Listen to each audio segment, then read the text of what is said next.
Hello and welcome to this episode of Kennedy Saves the World. Speaking of World War III seems to have started, so let's check in with Jimmy Failla since he's wearing camouflage. And I am. I'm a huge camo fan. Amen. And I also doubles as like a Duck Dynasty homage. Oh, God. So you got a little bit of that going on.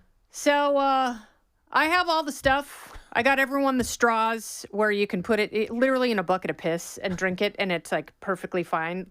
They filter out, they sanitize everything. Like you could put this straw in a swamp and drink it. And so I've got those, the potassium iodide for when the dirty bomb goes off to protect everyone's thyroid. I've got emergency water packets and all the survival food, and everyone knows where it is.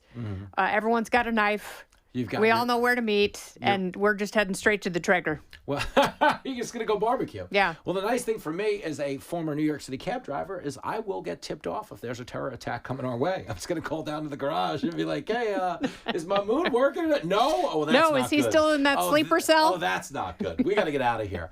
I've been listening to the sleeper cell conversation, and I think the easy point to make is like if you're worried about that, maybe you shouldn't one of my have let him daughters this in. morning was like, I know what a sleeper cell is now, and I don't like it. And I was like, well, great.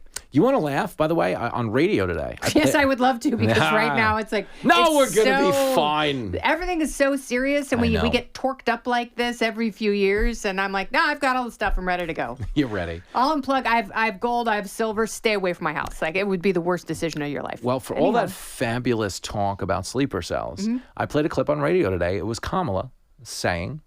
The idea that Donald Trump says we need to build a wall to keep out terrorists is the height of irresponsibility. And I think if you wanted like just any minimal levity, a laugh at the idea of Kamala handling any president. Yeah, my God. I know. I was actually thinking about her this weekend because I was watching all of this unfold. And of course, like I always err on the side of peace and prosperity. I think they go hand in hand. Like chicken nuggets and honey barbecue sauce, or honey mustard. I don't give a shit what it is. I don't care. But she does not have the wherewithal. If she hates Israel so much, it was very obvious that she hates Netanyahu. She really hates Israel. She's secretly one of the pro-Palestine people, and I don't think she's made a tremendous secret of that. Nope. She's one of those people who tried to walk the tightrope and have it both ways in terms of Israel and Palestine. And when you're the leader of the free world, you really have to make a decision. Yeah, you got to make a move. So if Iran and Israel were going back and forth, trading missiles, attacking one another, what would she have done? Sent them a drag show? I mean, if everyone in the honestly. Pentagon was like, we've got the B-2s, they've got little fridges and toilets, like we can send the people, they'll be met by the smaller fighter jets, like they'll be the decoys. You can go in, we can do all of it in 20 minutes. Yeah. Do you think she would have done it? No chance. Yeah. Because they're more concerned with, there's an identity politic aspect to everything the left does. They try to filter this through the lens of like, this is some type of horrible oppression because you're bombing brown people. But it's not a brown people issue. It's these people support terrorism and they outsource and the regime does. Yes, yeah, not the people. Don't. I mean, the people don't why, like the regime. Like the people don't like the regime. They hate the regime. I know. I mean, since the Green Revolution.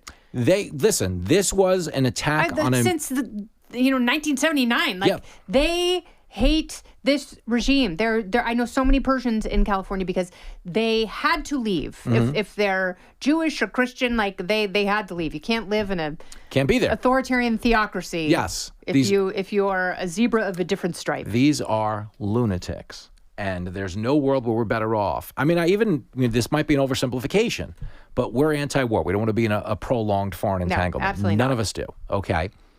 But at the same time, it's hard for me to justify being anti-war and not being happy that Iran might have just lost its ability to wage a nuclear one. Now, again, that's oversimplifying things, but I want to believe J.D. Vance is right. I do. Just remember the J.D. Vance thing because I want to just point out that you're not oversimplifying it. I mean, it is incredibly complicated and everyone wants to make it one side or the other. Yeah. And it's like, there is actually this middle lane that I There's think a lot of nuance is very, here. very important because you don't want them to have a bomb. You don't know how far they are in taking that enriched uranium and turning it into a bomb that would flatten Israel in 5 minutes or worse, make it all the way across the pond. Yep. No one wants that. Yeah, and, fair.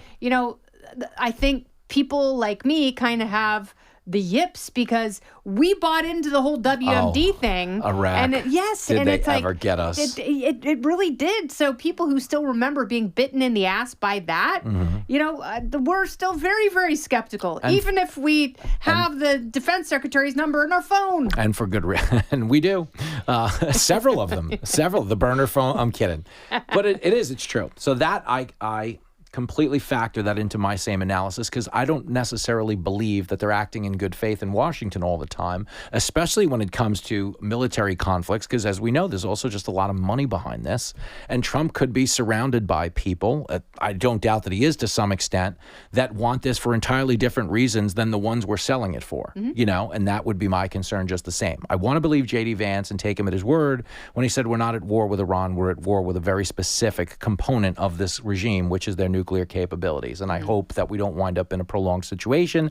And I don't know that we will, because this is the other point. If we really do have air superiority over them right now, then you don't wind up with boots on the ground. Not that I'm a military expert, but I think that's part of the problem with right now is we try to take every single war and fit it into the same cookie cutter as the previous one. So, for a lot of reasons. My worry is every single war, we pretend it's World War II. I know. And it's not. It drives me crazy. Like, Vietnam was not World War II. Not even close. Neither was the Korean War or either of the Persian Gulf Wars and everything that happened in between. When you say the Korean War, you're talking about the fight me and Jenny got in over my search history? Because, listen, how did I know she could see it? If you got to look at these women, I mean, I never had a chance, Jenny. Just because you like male K-pop. You sit in a radio chair all day, your back it's sore, somebody's got to walk on it. You feel bad, you take a little stress off the job. I'm kidding, stop it. But I get it, man. And it's so, but this is what I think. But I wish we would learn from these mistakes and learn that, I have a feeling that, every other major actor in the Middle East is going to be like, where do I sign those Abraham Accords? Yeah, I know. I would much rather do that and be able to buy stuff and have fun malls and wave machines and carpet rides. But that's where I am heartened by what went on. Yeah. Is the rest of the Middle East isn't being like, Iran, we got you. Yeah. You know what I mean? Not even Hezbollah. Hezbollah, Iran's they're a big country. They can do their own thing. Because I think they might get it. Qatar today. Yeah, Qatar. Like they're lobbing missiles into Doha and they're like, we will eat your children. You damn right you will. We are a sovereign country. Keto. I know you're mad at them, but you may not. Yeah, you don't come after us. Lob missiles into our country and kill our people. I mean, is that bluster? Who knows? Maybe. But Trump is doing a thing I think a lot of previous presidents agreed with, but either didn't have the balls to do or didn't have the motivation to do. We all know they're the disruptor. There's a clip of Hillary going around right now like, well, we're going to have to bomb Iran at some point. Chuck Schumer on June 12th was calling him Taco Trump, saying he's going to check it out in Iran. He's trying to make a side deal. Now Trump bombs Iran, and they're like, hell no. That's how you going to bomb Iran? Offense. Yeah, what's going on here? Don't go anywhere. More Kennedy Saves the World right after this. People are getting so hyped up. It's like watching a teenage boy do Everclear shots. Like, this is going to end badly. It's like, just one. I'm just going to have one. It's like, I don't trust you. That's how it works. It reminds me, there's an old country song, Chris Stapleton does it, but a few people do it, called You Should Probably Leave. And it's about a guy, and he's like, I know you know me, you should probably get out of here, because apparently they shouldn't be together. And the song makes it to like, it's the sun now, the sun's up, and he's looking at her skin, and he's like, I'm afraid you're going to wake up and say you should probably leave, like you're here. And it's that slippery slope, but this is war. Yeah. Okay, I don't mean to oversimplify it, but it is war. And there is always the precarious nature of this escalating, and that's the part we're not happy with. Yeah. But I want to believe, I'm going to be wrong, but I want to believe. I know, this was a one-shot tactical. I want to believe that so badly. But he did it with Soleimani. To his credit, he did. I know. And, for all the... I mean, but it's just like... If you take a step back and you're like, wow, they had the fake out to Guam and then the 7 B-2s and then they were met by the other little... Oh, yeah. It's Well, like, that was no, good. Seriously, come and get us. Like, we're not even scared of you. But they did execute well. Yeah. Well, I was thrilled with that. If that's all it took trip. was 25 minutes and it resets the world, wouldn't that be lovely? It would be great. And if that is the case, And Israel's like, nope, we want peace with everyone. And they're like, no, we totally respect you. We totally get what you guys were doing. And Iran waves the white flags like, we got to get rid of these Ayatollahs. They're just the worst, aren't they? Yeah. And then, people can go back to their homeland and be happy. And that would be incredible. I don't think Trump would get credit for it. I would never get credit for it. But I think if it happens, they keep saying, well, if it is regime change, it's going to be organic, which is a very fancy way of saying we would orchestrate it through the pretense that they did it Gaddafi's themselves. like, my ass. And it literally was his ass because they did some things to him when he got found out there on the street. Not ideal. Not ideal. Oh, the poor Ayatollah. All right, Jim. This is what a way to start the I don't know week. that we saved the world, but we had a We good did. nuanced discussion about the path forward. Yes, we for did. that. And that path includes me buying more ammo this weekend. So In a shelter. thank you for that. The best. This has been Kennedy Saves the World. It's still here. Sort Along of. with Jimmy Failla. I'm Kennedy.